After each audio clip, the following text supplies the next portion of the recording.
Is this another collection of stupid poems that children cannot use? Will they look hopelessly through this volume for poems that suit them? Will they say despairingly, "This is too long," and "That is too hard," and "I don't like that because it is not interesting"? Are there 3 or 4 pleasing poems, and are all the rest put in to fill up the book? Nay, verily, the poems in this collection are those that children love. With the exception of 7, they are short enough for children to commit to memory, without wearying themselves or losing interest in the poem. If one boy learns "The Overland Mail," or "The Recruit," or "Wynken, Blynken, and Nod," or "The Song in Camp," or "Old Ironsides," or "I Have a Little Shadow," or "The Tournament," or "The Duel," 9 boys out of 10 will be eager to follow him. I know, because I have tried it a dozen times. Every boy loves "Paul Revere's Ride" (alas, I have not been able to include it), and is ambitious to learn it, but only boys having a quick memory will persevere to the end. Shall the slower boy be deprived of the pleasure of reading the whole poem and getting its inspiring sentiment, and learning as many stanzas as his mind will take? No, indeed. Half of such a poem is better than none. Let the slow boy learn and recite as many stanzas as he can, and the boy of quick memory follow him up with the rest. It does not help the slow boy's memory to keep it down entirely, or deprive it of its smaller activity because he cannot learn the whole. Some people will invariably give the slow child a very short poem. It is often better to divide a long poem among the children, letting each child learn his part.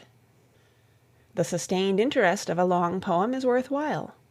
The Merman, the Battle of Ivry, Horatius at the Bridge, Krinken, the Skeleton in Armor, the Raven, and Hervé Riel may all profitably be learned that way.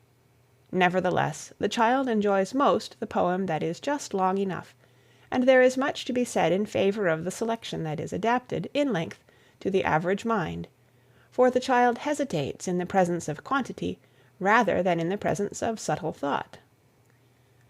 I make claim for this collection that it is made up of poems that the majority of children will learn of their own free will. There are people who believe that in the matter of learning poetry there is no ought, but this is a false belief. There is a duty even there, for every American citizen ought to know the great national songs that keep alive the spirit of patriotism. Children should build for their future, and get, while they are children, what only the fresh imagination of the child can assimilate. They should store up an untold wealth of heroic sentiment. They should acquire the habit of carrying a literary quality in their conversation. They should carry a heart full of the fresh and delightful associations and memories connected with poetry hours to brighten mature years.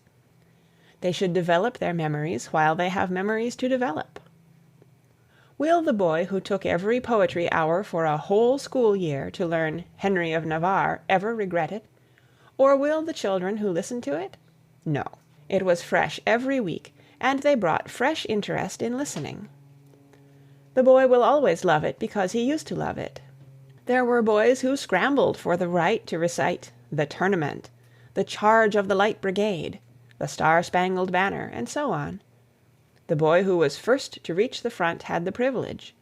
The triumph of getting the chance to recite added to the zest of it. Will they ever forget it?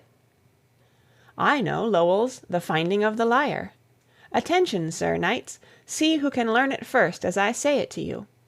But I find that I have forgotten a line of it, so you may open your books and teach it to me. Now I can recite every word of it. How much of it can you repeat from memory? One boy can say it all.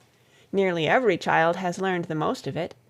Now it will be easy for you to learn it alone, and Memory, the goddess beautiful, will henceforth go with you to recall this happy hour. Mary E. Burt. The John A. Browning.